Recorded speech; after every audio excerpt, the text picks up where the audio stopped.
Started. So good afternoon or good morning, everyone. I'm Candace Williams, Director of Major Gifts at NatureServe.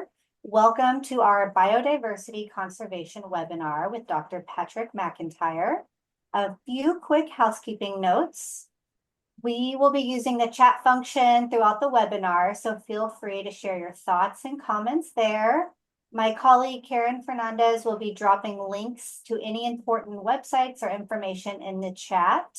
We will also have a Q&A session at the end of the presentation.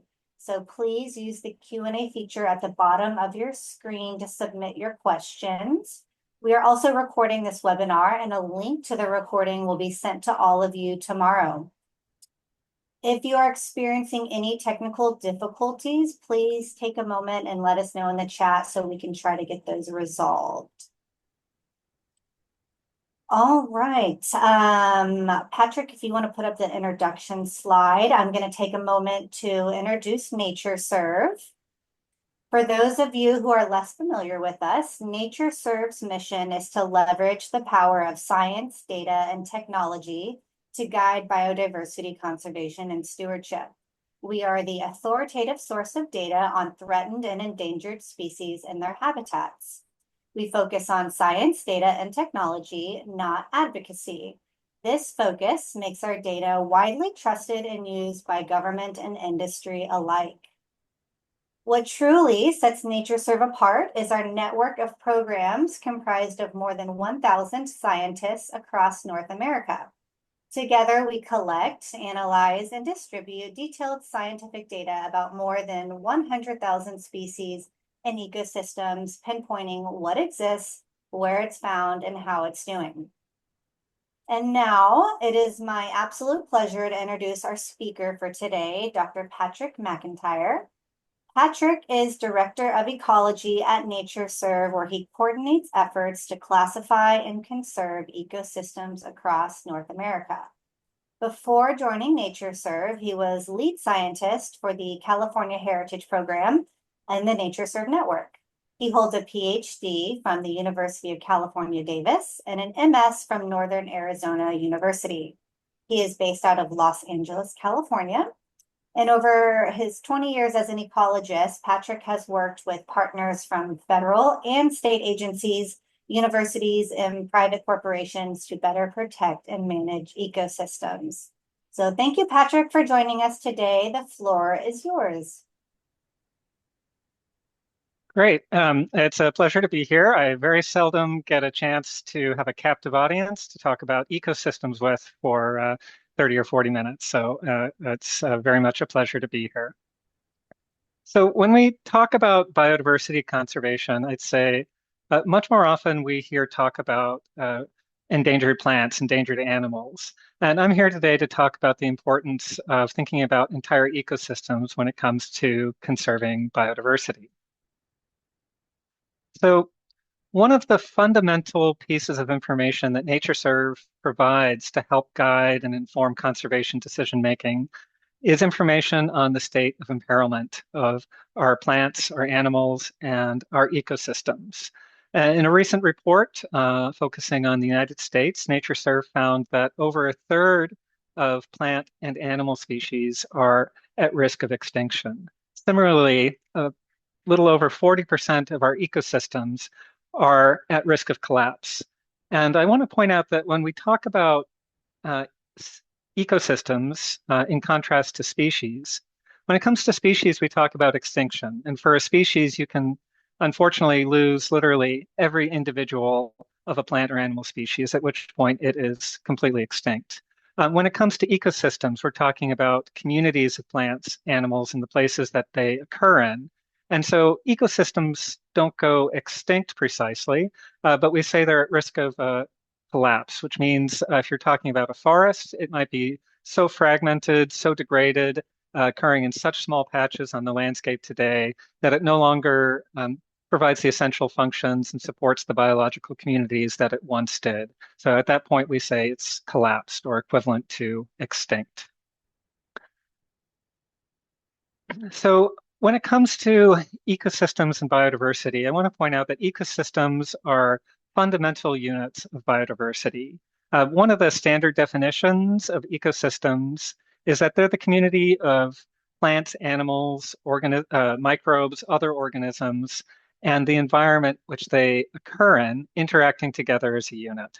And it's kind of a cold definition for the amazing biodiversity that you see pictured here. We've got deserts with bighorn sheep. We've got very complex environments, such as this is an estuary called Drake's Bay, north of San Francisco, where you have interactions between the terrestrial landscape, the marine landscape, marine life interacting with coming to shore, elephant seals. I mean, these are absolutely amazing places, incredible biodiversity. We've got tallgrass prairie that supports habitat for pollinators like monarchs and is dependent on those pollinators for survival. Coral reefs like the ones pictured here. This is from Puerto Rico.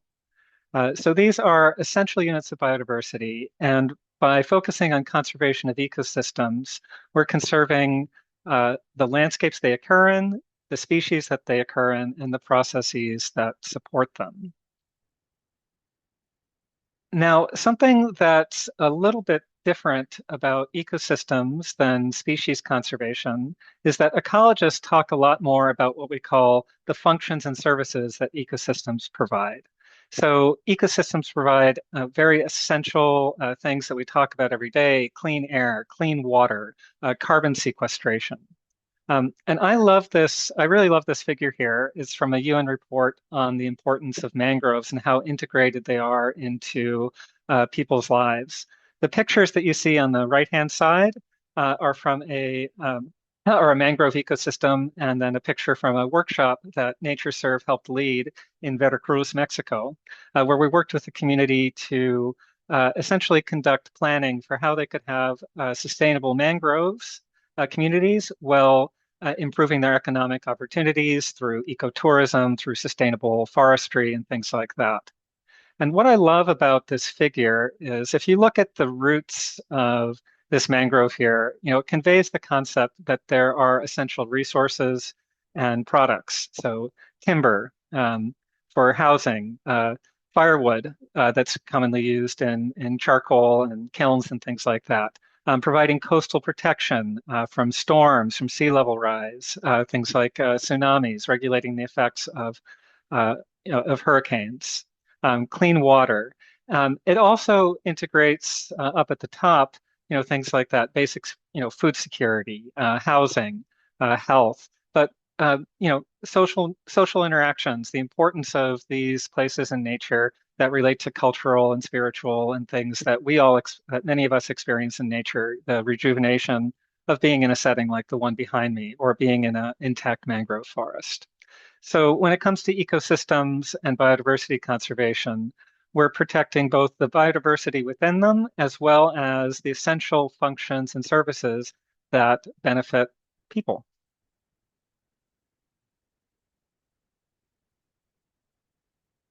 Okay.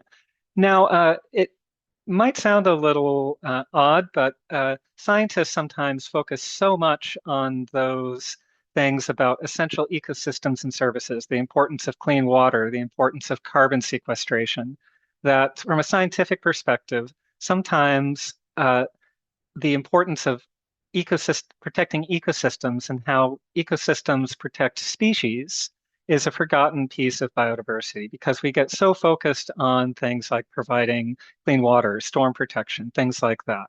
But ecosystems, by protecting them, we protect the common species that occur in them. And this is a very efficient and important aspect of conservation. We want to keep those common species common.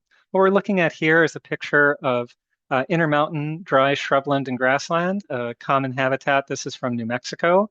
So this is montane regions in the desert. And we're looking at, these are widespread species of grass that you'll never hear about in terms of being at risk species. Big sagebrush, one of the most common widespread plants. But to protect these on the landscape, to make sure they remain common, we need to focus on protecting the ecosystems they occur in. And this is a favorite ecosystem of mine.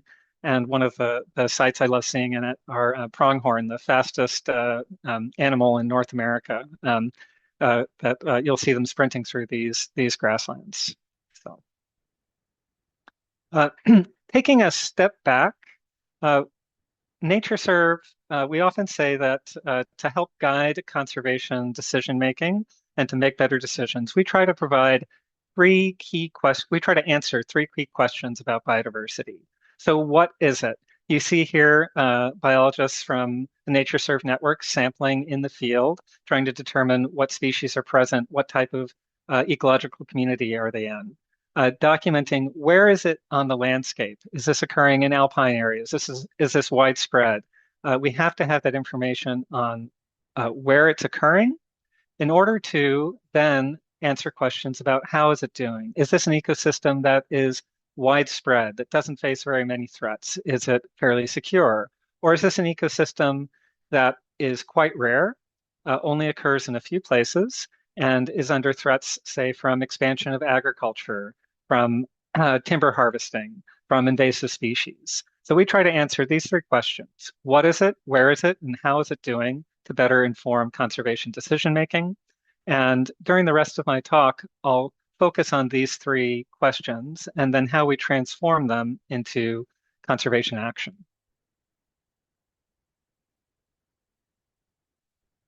All right. So the first question, what is it? NatureServe is really the lead organization involved in maintaining what we call the International Vegetation Classification.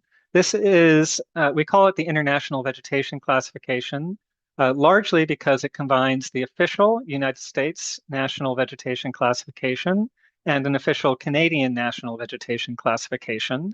And we collaborate with a whole range of federal agencies that you see here pictured at the bottom to come together to agree on what types of ecosystems we have in North America. And I'm going to go through how we do that and provide some examples of ecosystems that we classify in this system and how we use them in conservation. So what is it? Ecosystem types. Now, when I'm an ecologist and talking about an ecosystem type uh, and using the International Vegetation Classification, I'll be talking about things like southern tallgrass prairie, which you see here pictured on the left. And underneath it, you'll see we call this IVC, International Vegetation Classification Group 334. So it has an official name, official number, and you can look up specific information about this ecosystem type. In the middle, you see another iconic ecosystem. These are things like saguaro cactus in the Southwest and in Arizona, called Sonoran Palo Verde mixed cacti desert scrub, our official name and number. And again, you'll see on the right a type of xeric or dry longleaf pine woodland. And what's really important about this is there are many kinds of longleaf pine woodland. There are many kinds of mixed cacti desert scrub, many kinds of tallgrass prairie.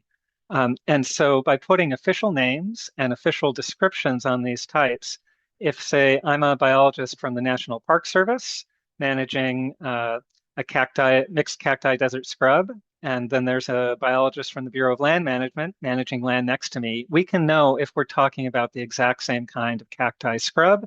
And together we can report on how it's doing, actions that we're taking to improve its conservation. So this is very fundamental underpinning to using ecosystems in biodiversity conservation. A absolutely essential aspect of the International Vegetation Classification is that it's what we call hierarchical.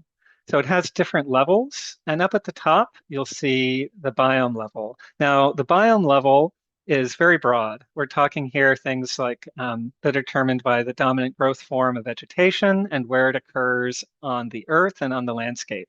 So are we talking about are we talking about forests? Are we talking about grasslands? Are we talking about deserts, which are occurring in dry areas without enough moisture to say, support forests or grasslands? So these are very broad pictures of things like temperate forest, tropical forest. Then you can get down into lower levels. I won't focus on the details of these, but you can get down to things like a division or a macro group. And here we're talking about, say, Rocky Mountain conifer forests. You can get down to the group level. Most of the ecosystems I'll be talking about today, you don't need to worry about this, but all will be at the group level, and examples of that would be some of the things I've shown: central tallgrass prairie, dry longleaf pine woodland. And these combine both the dominant growth form, so trees, what species are present, where they occur regionally, and you can get down to very fine scales. So you might be talking about the type of sand prairie that only occurs in very sandy soils on south-facing slopes where it gets a lot of sun and has a set of diagnostic species associated with it. And that's down at the alliance and association level. So what's very important about this is that if we collect information down at the association or alliance level, we can scale all the way up to biomes. So if we have folks reporting information on different types of forests at the alliance level, we can combine that information and ask, how are they doing as a group? How are they doing as a biome? How are our forests doing in North America, as well as answering detailed questions on particular types of ecosystems? So where do we get the information to classify ecosystems? Fundamentally, it comes from sampling in the field. These are pictures from a project I led a couple years ago, where we were sampling vegetation in Northern California and Northwestern Nevada. You see our field crew here. We were working in what's called semi-desert grassland, habitat that also supports those pronghorn antelope that we saw on the previous slide. And you'll see one of our field members carrying a quadrat. Might be a little hard to see, but if you look closely in the leftmost picture, you'll see a transect, a tape measure we have laid out on the ground.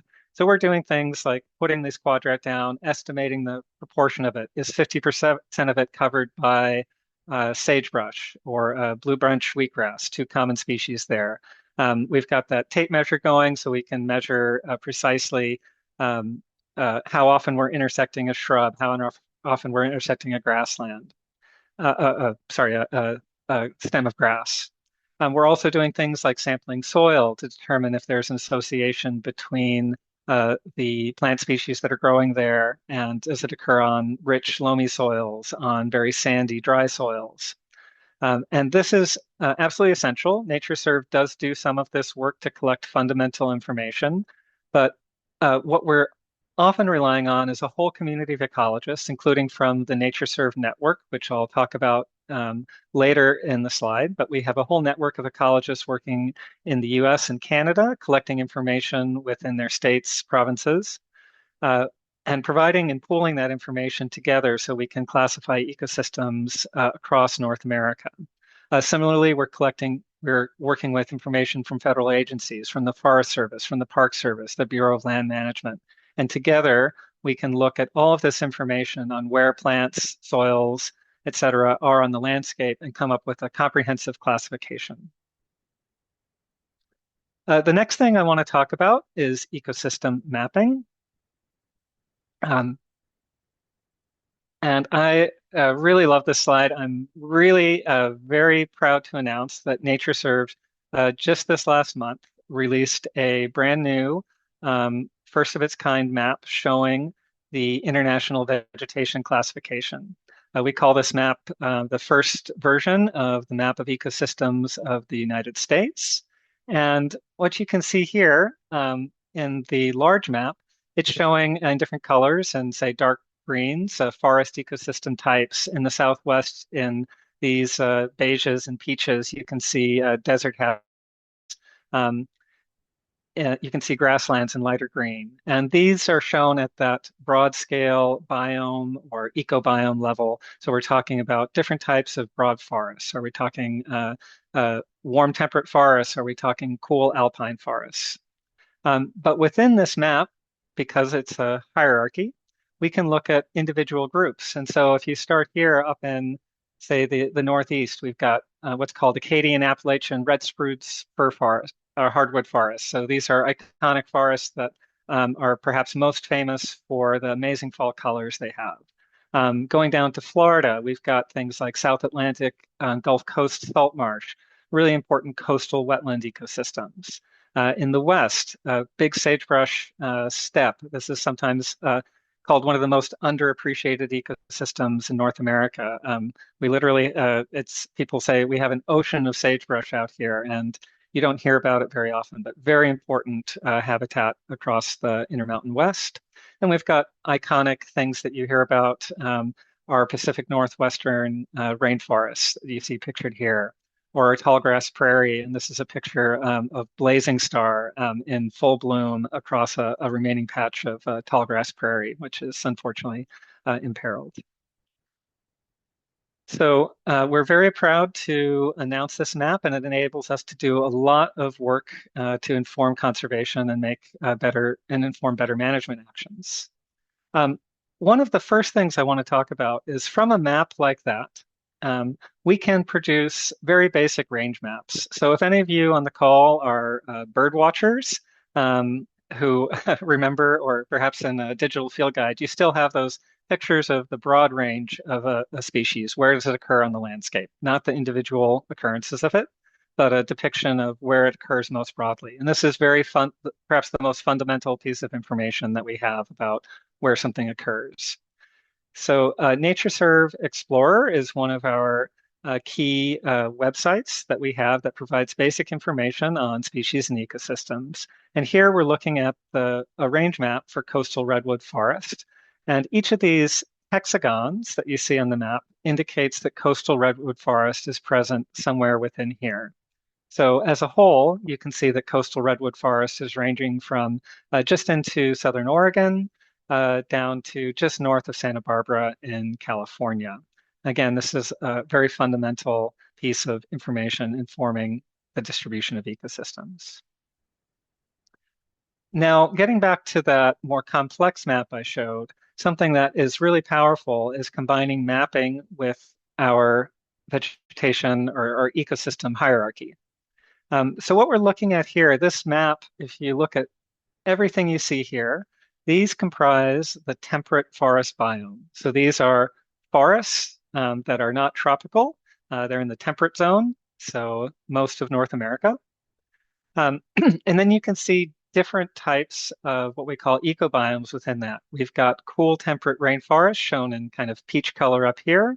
We've got temperate deciduous, temperate conifer forests in the Rockies and Sierras, warm temperate evergreen forests in the Southwest and Southeast, and deciduous and mixed forests in the central and northeastern US. So you can combine these multiple scales. We can look at a biome, and then we can look at types within it, and then we can drill down into that temperate rainforest type, and we can see the richness of ecosystems that occur within that ecobiome. So here we're looking at 4 different types of essentially rainforest, coastal rainforests that occur in this area, shown in different shades of yellow to brown, with California redwood forest occurring in the south and hemlock and Sitka spruce pictured here occurring in the north. So these maps convey information at multiple scales, and we can use this information to act on conservation at multiple levels. All right. So moving on to the third question, how is it doing? Ecosystem assessment. And here I want to walk through some basic information that NatureServe uses to assess how well ecosystems are doing. So I'd say perhaps one of the most fundamental pieces of basic conservation information that NatureServe provides is that we provide a conservation status rank for nearly every species of plant and animal and ecosystem in North America.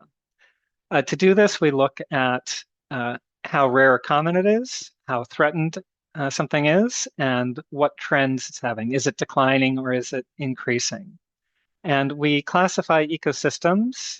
You can focus on the colors here from G5, which are secure. So this would be something that's widespread on the landscape, not very threatened. Perhaps it's even increasing, to something that's critically imperiled. So maybe occurs only in one place on the landscape, 1 or 2 places in the landscape. It's very highly threatened. It might be declining today due to encroachment from agriculture or development. And then unfortunately, we have we also classify things that might be for ecosystems presumed collapsed, only known historically, things like that. So I'm going to walk through an example from one of my favorite ecosystems that I used to work in when I was a biologist with the National Park Service north of San Francisco uh, in Point Reyes National Seashore.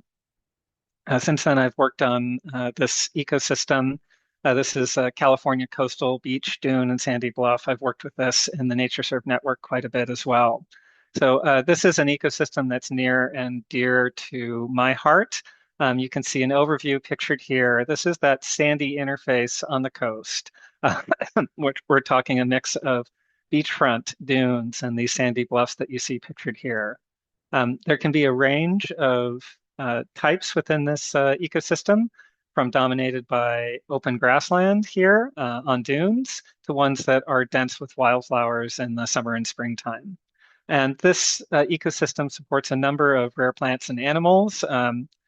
One of my favorites here is the Pacific-necked hairy tiger beetle. These are an amazing group of insects that, if any of you have walked along beaches and lagoons with small children, they might have been tempted to chase these really fast-moving beetles that have rather large jaws, which gives them the name tiger beetles.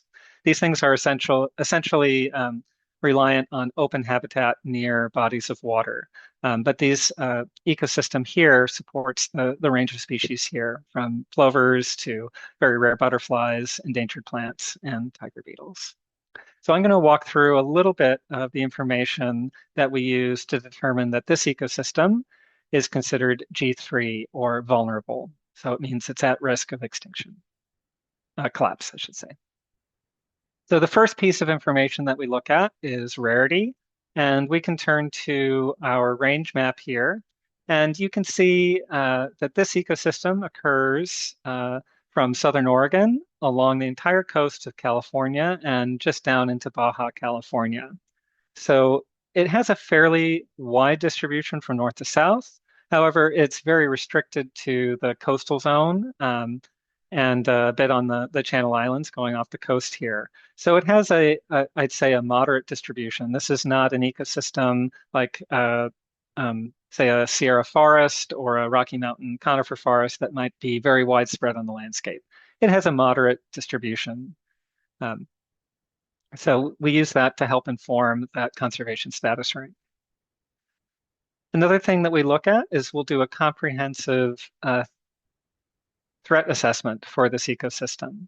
And here we're looking at the effect of invasive species on this ecosystem. Now, invasive species are those species which would not normally occur in North America, say since 1500, something like that. They've been introduced since that time from other places in the world. And sometimes these species can have very drastic effects on ecosystems. So what you're looking at here on the left is you'll see pictures of typical coastal bluff dune habitat. They have a diversity of native species here. They tend to be fairly open and have relatively high diversity. In contrast, something like 70 to 80% of the remaining stands of this ecosystem are invaded by either European beachgrass or other invasive species. And these invasives in this ecosystem can form a very dense cover where they essentially cause local exclusion of all of the native species. So a very drastic change, a very large change in the diversity and function of this ecosystem. And I should say this grass was introduced for a functional purpose, which is it's very good at stabilizing dunes. So it prevents sand from blowing over highways, blowing into neighborhoods along the coast. But unfortunately, it had the unforeseen consequence of really hammering our native dune ecosystems. We'll also look at historic threats and trends. And so if you look at loss to development, I'm listing that both here as an ongoing threat and under trends. These are pictures from San Francisco from the 1910s and from 2019. It's a really dramatic contrast. These pictures, they think were taken somewhere in Golden Gate Park, which you see pictured here. So historically, San Francisco, the western half of the city, was probably nearly entirely coastal beach with coastal dune and sandy bluff habitat. As you can see today, nearly the entire area, except for very small, tiny patches, is occupied by development in San Francisco. So California coast is a very lovely place to live, and ecosystems in that coastal interface are under a lot of pressure from development, both historically and continuing on today. Um, So how do we know when and where to act? I walked through a little bit about the information that we use to come up with a conservation rank for one ecosystem, that coastal dune ecosystem. And now I'd like to talk a little bit about how we scale up and inform conservation decision makings. So NatureServe, we have what we call a data decisions lifecycle, where we integrate data that you might collect in the field. So fundamental information on biodiversity from the field, curating that in ways so it's accessible to the conservation community. It's available in databases, it's available on websites. Calculating things like trends, calculating information on how it's doing. And then, really importantly, communicating that. Is it a G1? Is it a G5? Is it something that's at risk? Integrating this information to bring attention to where it's needed and then trying to transform that information into informing better conservation strategies for a changing world. So what are some of the ways that we do that in terms of ecosystem science at NatureServe? Well, I'm going to talk a little bit about scaling up from a single ecosystem like we saw to looking at ecosystems across the US in this case. So here we're looking at a map that shows loss by ecosystem type since 1600. So we can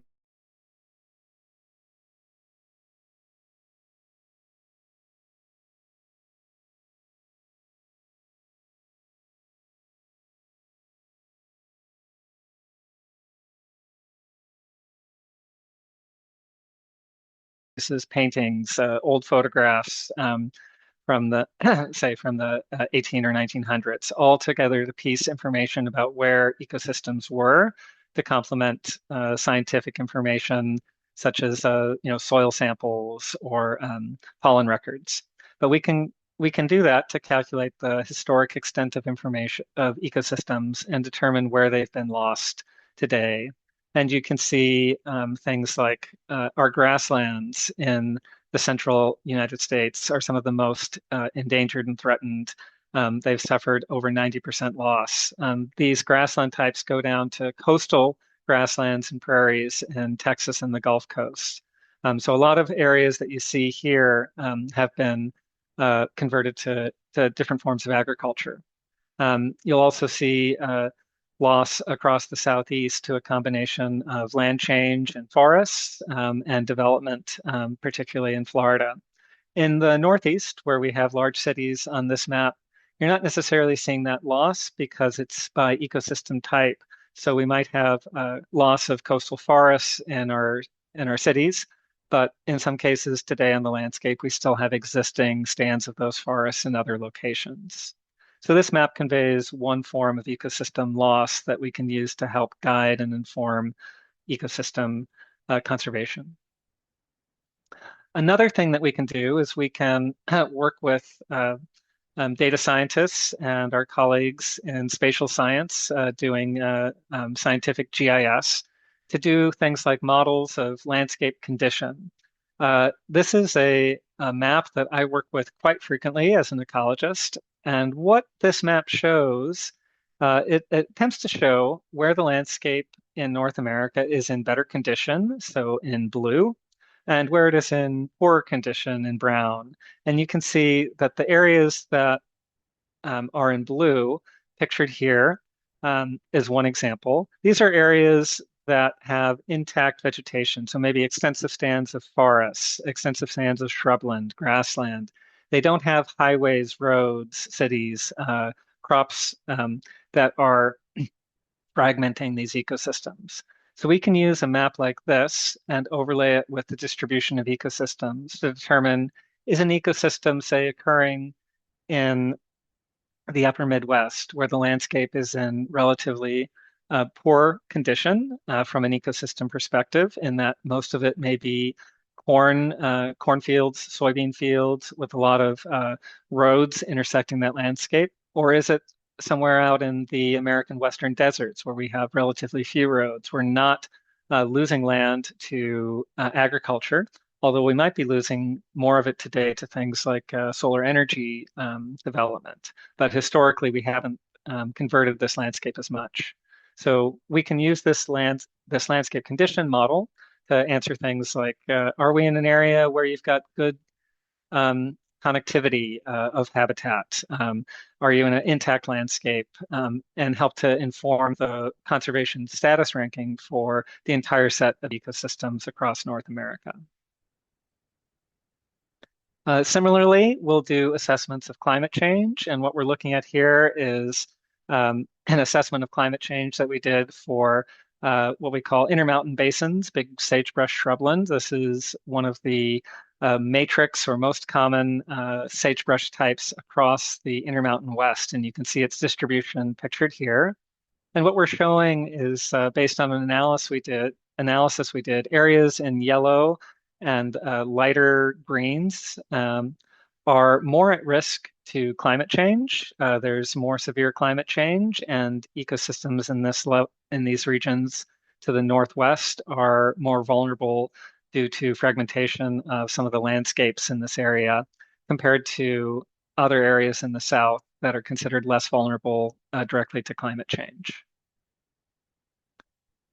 So together, we can do assessments and conservation status ranks systems across the US or across North America, and we can produce maps like this that show in red the locations of at-risk ecosystem groups where they occur today. So a map like this can be used to target where on the landscape do we need to focus conservation actions to preserve those ecosystems that are most at risk of collapse. And you can think a lot of action here in the Western Great Plains, which it's a combination of the landscapes are still somewhat intact in this area, but they're also losing a lot of land to various forms of agriculture and development. So it's an area where you can perhaps move the needle. Similarly, you've got coastal areas that have at-risk ecosystems and groups facing a lot of pressure. Now, the converse is a map like this in the light gray also shows the locations of ecosystems that we consider relatively secure. And we can focus different actions in those areas where we may be focused on maintaining those landscapes in good condition. So avoiding introducing new threats, trying to guide those areas in different ways so that those ecosystems that we consider in relatively good shape remain in good shape. So we can contrast those two types of actions that we might take in a landscape here, focusing on perhaps restoration, critical efforts, focusing on maintaining intact landscapes in these other areas where we have secure ecosystems. I want to take a moment now to bring it back to some of the things I talked about at the beginning of this talk. So for me, what inspires me about biodiversity conservation, sometimes I think from the scientific perspective about the critical functions in biodiversity, but I also think about these amazing landscapes that we have. And what's pictured here is a California vernal pool, perhaps the ecosystem most near and dear to my heart. This is an ecosystem that in the wintertime, when we get rains in California, fills up with water. They're often on things like clay soils or might be underlain by volcanic soils. So water accumulates and forms basically temporary pools and small lakes in the wintertime and spring.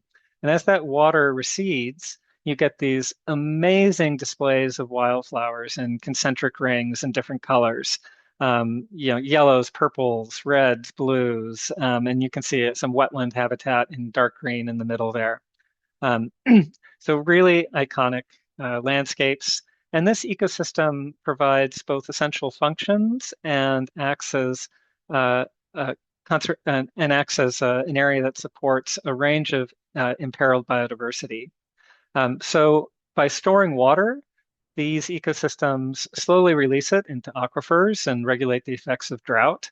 Um, they also provide habitat for migrating waterfowl, such as migrating water birds, such as the American avocet pictured here, amphibians, such as the federally threatened red-legged frog. One of my favorites, a whole suite of endangered fairy shrimp, which hatch out when these pools start to fill with water in the wintertime. And they complete their life cycle before the pools dry up in the spring. And then they overwinter essentially as little cysts or eggs in the soil.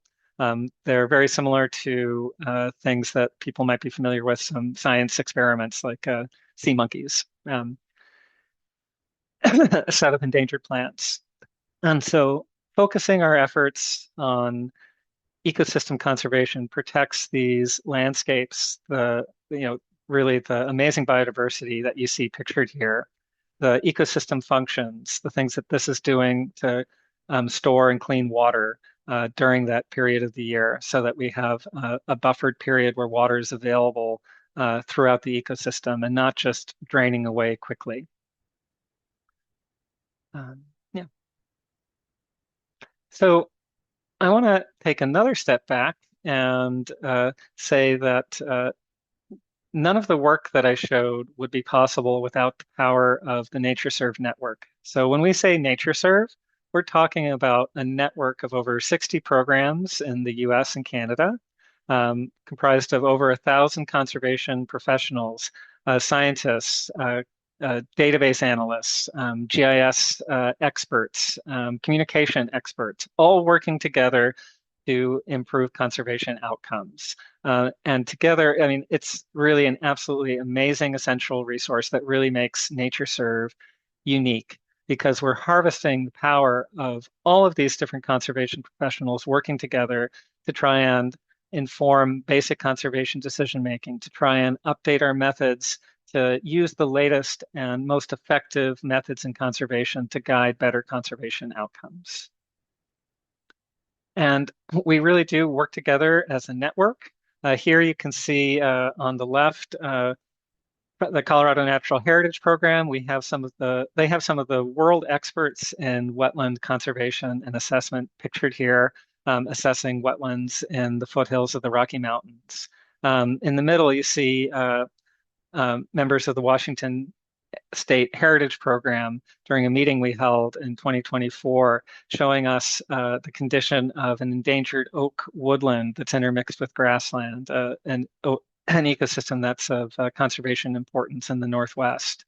And you can see members of the Florida Heritage Program, the Florida Areas Natural Inventory, sampling vegetation with palmettos and longleaf pines, and mapping the state to better inform conservation decision making, better guide where we should do various forms of land management.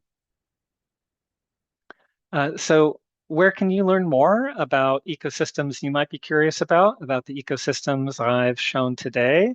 The first place I would recommend is going to NatureServe Explorer. You can scan the keywords you see here, or you could Google NatureServe Explorer, and you can look up information on species, on ecosystems, where it occurs, what conservation status ranks they are.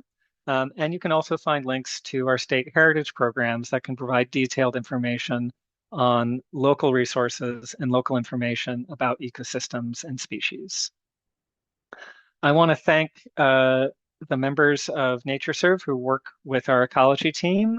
Josh Daskin, our chief scientist, is on the call. Chris Tracy, our director of spatial analysis, who's led a lot of efforts on those maps, and the range of ecologists, database analysts, and spatial analysts who we have working on our team. None of this work would be possible without them and without the support of all of those conservation professionals in the NatureServe network. With that, I'd like to pass it back to Candace. All right. Thank you, Patrick. That was an incredibly insightful presentation. We appreciate you sharing your expertise with us. So before we jump into questions, I'd like to acknowledge our donors on this call. We deeply appreciate the support you have already provided to NatureServe. Your generosity is absolutely critical to everything we accomplish, including all of the incredible work on classifying and mapping ecosystems that you heard about today. This work is helping inform conservation decision makers every day. So we cannot thank you enough. For those who are inspired to further support our work, you can easily make a donation by scanning the QR code or visiting the donate page linked in the chat. Next slide, please.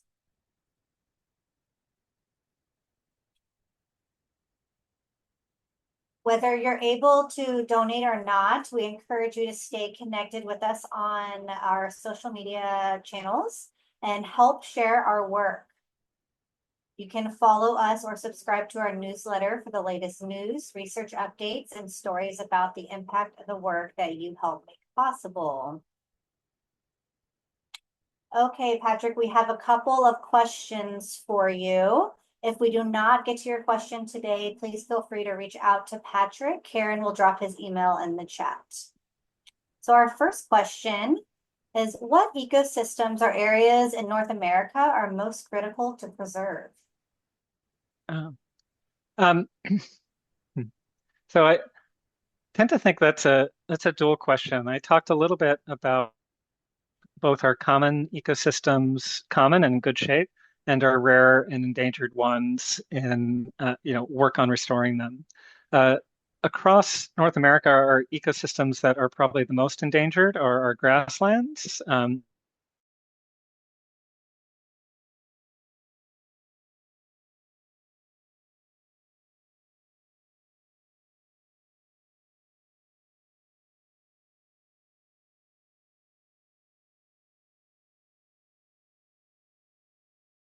Services in those areas have been lost to either draining to turn things into agricultural land or support cities, and restoring those ecosystem function biodiversity support is important. Similarly, I tend to think a lot about maintaining our intact landscapes where we have them. So things like the Adirondacks, northern habitats in Maine, where we have landscapes in good conditions across the Rocky Mountains, making sure we're not fragmenting those further.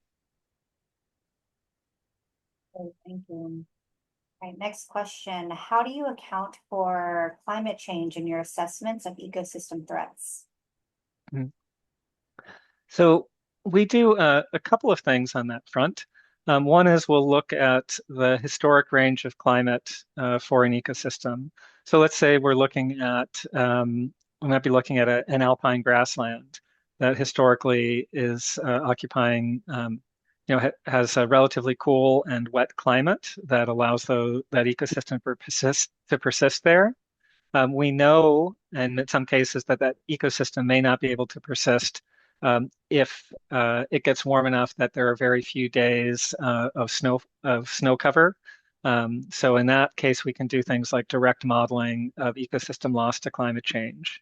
We'll also look at how well an ecosystem or how intact an ecosystem is. Is it stressed, perhaps because maybe it's an aquatic ecosystem that is not getting the water inputs that it used to. In this case, it may be more vulnerable to climate change than a more intact ecosystem.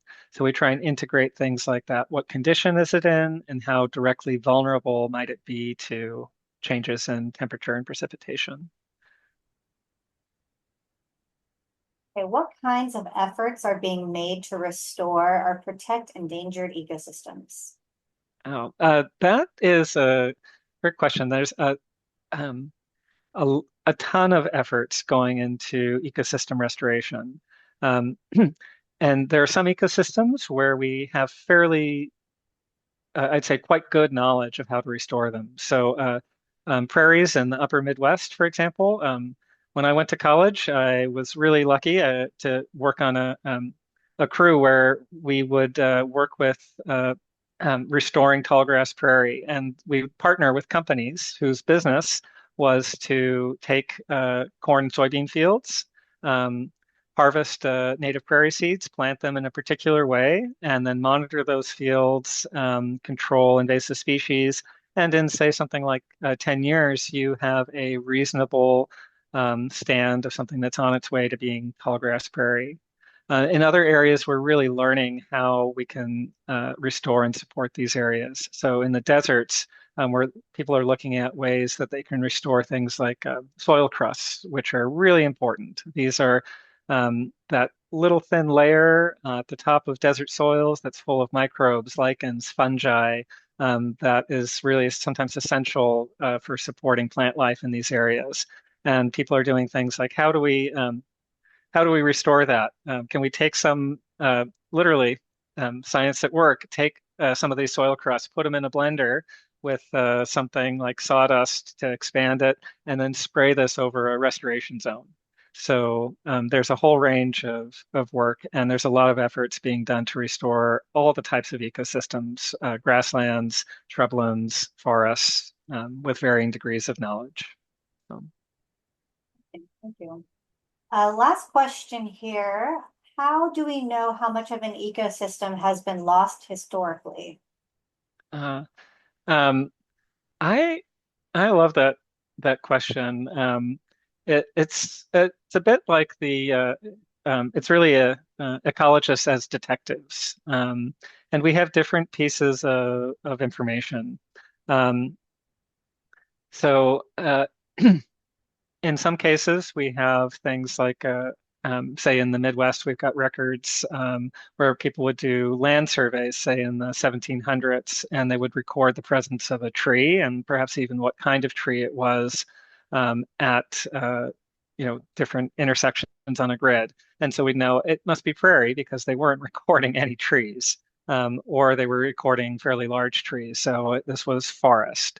Some cases we've got travel logs. We have also sources of more scientific information. We might have information from pollen records showing what's been there recently and historically.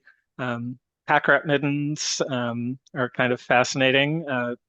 Pack rats literally collect everything, which means they are collecting sticks, they're collecting seeds, putting these in their nests, and scientists can age them to figure out that, hey, they were collecting juniper sticks, 500 years ago. So. Very interesting. Thank you so much, Patrick. That was wonderful. That wraps up our webinar for today. Thank you again, everyone, for your participation and support. I hope everyone has a wonderful rest of your day.